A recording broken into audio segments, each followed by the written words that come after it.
অগ্রসরমান পৃথিবীতে বাঙালি নারীরা যে পিছিয়ে নেই গত কয়েক বছর ধরে, বিশ্বকে এমনই চমক দিয়েছিলেন বাংলাদেশি বংশোদ্ভূত ব্রিটিশ নাগরিক ও ফিল্ম মেকার সারাহ বেগম। অসম্ভবকে সম্ভব করে 2009 সালে অ্যাডভেঞ্চারের উদ্দেশ্যে দক্ষিণ আমেরিকার গহীন অরণ্য আমাজনে গিয়েছিলেন এই বাঙালি নারী। আমাজন জঙ্গলের আদিবাসীদের সংস্পর্শে গিয়ে তাদের সঙ্গে বন্ধুত্ব ও পরে বিবাহ বন্ধনে আবদ্ধ হয়ে গোটা বিশ্বকে চমকে দিয়েছেন 29 বছর বয়সী সারাহ। ইকুয়েডরের হুয়োরনি আদিবাসীদের নিয়ে সারাহ নির্মিত আধা ঘন্টার সেই তথ্যচিত্র 2013 সালে কান চলচ্চিত্র উৎসবে সাড়া ফেলে দিয়েছিল। মাত্র 21 বছর বয়সে অসাধারণ ওই তথ্যচিত্র তৈরি করতে গিয়ে সারাহ অকল্পনীয় কাজ সেরে ফেলেছিলেন। এছাড়া শেফিল্ড ডকুমেন্টারি ফেস্টিভ্যাল ও অ্যাডভেঞ্চার ফিল্ম ফেস্টিভ্যালেও জায়গা করে নিয়েছিল। সারাহ এই হুয়োরনিদের জয় আর তার অভিনব অভিযান মোটেও সহজ ছিল না, কেননা এর আগে 1956 সালে যুক্তরাষ্ট্রের 5 জন যাজক ওই গোত্রের কাছাকাছি পৌঁছানোর চেষ্টা করে ব্যর্থ হয়েছিলেন। কেউ প্রাণ নিয়ে ফিরে আসতে পারেননি। সারাহ যখন 14 বছর বয়স, তখন একবার বাংলাদেশে এসেছিলেন দাদা দাদির সঙ্গে দেখা করতে। 2 সপ্তাহের জন্য বেড়াতে এসে থেকে গিয়েছিলেন 16 মাস। প্রকৃতিপ্রেমী সেই কিশোরী মজে গিয়েছিলেন বাংলাদেশের অপার প্রাকৃতিক সৌন্দর্যে। সেই কিশোরী সারার প্রকৃতির প্রতি দুর্নিবার টান তাকে নিয়ে গিয়েছিল আমাজনের ভয়ঙ্কর সুন্দর গহীন জঙ্গলে। 2013 সালে আলোচনায় আসার পর থেকেই বেশ ব্যস্ত সময় পার করছেন সারাহ। অ্যাডভেঞ্চারের টানে এখনো বিশ্বের বিভিন্ন জায়গায় চষে বেড়ান। তিনি ফেসবুক, টুইটার ও ইনস্টাগ্রামে সক্রিয়।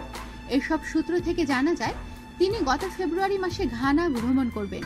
গত 2রা মার্চ তিনি লন্ডনে ফিরেছেন। সারাহ বেশ কিছু ব্যবসা সফল চলচ্চিত্র নির্মাণে যুক্ত ছিলেন।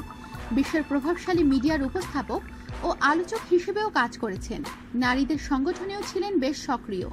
তার কাজগুলোর মধ্যে রয়েছে 2016 সালের আলোচিত documentary the lost nation, life in the Doreen gap, মরক্কোর অ্যাটলাস পর্বত নিয়ে বার্সে অফ আওয়ারকিয়া ইত্যাদি।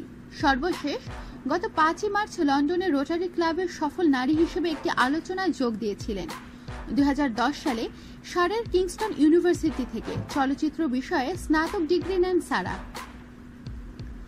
ডেইলি মেল ও টাইমস অফ ইন্ডিয়ার তথ্য মতে সারার আমাজন অভিযান তথ্যচিত্র নির্মাণের জন্য 2009 সালে দক্ষিণ আমেরিকার গহীন অরণ্য আমাজনে যান সারাহ। সেখানকার ভয়ঙ্কর আদিবাসী হুয়ারনিদের সঙ্গে গড়ে তোলেন ঘনিষ্ঠ সম্পর্ক। এমনকি তাদের বিশ্বাস অর্জনের জন্য গোত্রের সেরা শিকার হিসেবে পরিচিত গিংটোকে বিয়েও করেন, যার বয়স ছিল সারার দ্বিগুণেরও বেশি। সারাহ তার অভিজ্ঞতা বর্ণনা করতে গিয়ে বলেছিলেন, হুয়ারনি গোত্রের সেরা শিকারীকে বিয়ে করতে গিয়ে তাকে যোগ্যতাও অর্জন করতে হয়েছে।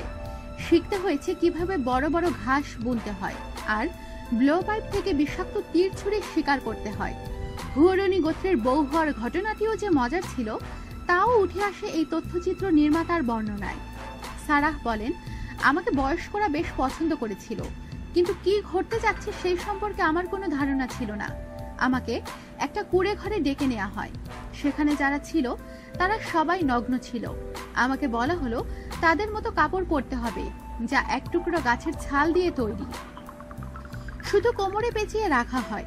এরপর একজন নারী আমার গায়ের কাপড় খুলে ফেলে এবং গোত্রের বয়স্করা আনন্দে তাদের ভাষায় চেঁচাতে থাকেন। এরপর সারাহ দেখতে পান হুয়ারনিরা তাদের নিজেরা পানীয়, যার নাম চিচা এবং ম্যাকাও পাখির পালক দিয়ে তৈরি মুকুট তৈরি করেছেন। তিনি বলেন, আমাকে জানানো হলো তারা আমাকে তাদের রানী বানাতে যাচ্ছে। তারা আমাকে একটি নামও দেয়, ইমিকা, যার অর্থ হচ্ছে শেষ নাম। তখন বুঝতে পারলাম এটা একটা বিয়ের আয়োজন। তবে শেষ পর্যন্ত সারাহ জানতে পারেন এটা চিরাচরিত বিয়ে নয়, শুধু একটা সম্মানজনক সম্পর্ক। ওই গোত্রের মানুষগুলো এখন সারার খুব ভালো বন্ধু হয়ে গেছে। হুয়ারনিদের কাছ থেকে ফিরে আসার বিষয় উল্লেখ করে সারাহ বলেন, যে কাজের জন্য সেখানে যাওয়া সেই কাজ ভালো মতো চলার পর হঠাৎ করে পাকস্থলীর সংক্রমণে আক্রান্ত হন তিনি। চিকিৎসার প্রয়োজনে ও স্থানীয়দের সহযোগিতায় ফিরে আসতে হয় আধুনিক দুনিয়ায়। আমাজন ছেড়ে এলেও তাদের সঙ্গে এখনো নিয়মিত যোগাযোগ রাখেন সারাহ। তাদের দেখতে সেখানে আবারও যাওয়ার ইচ্ছে রয়েছে তার। আমাদের সাথেই থাকুন। সাবস্ক্রাইব করুন।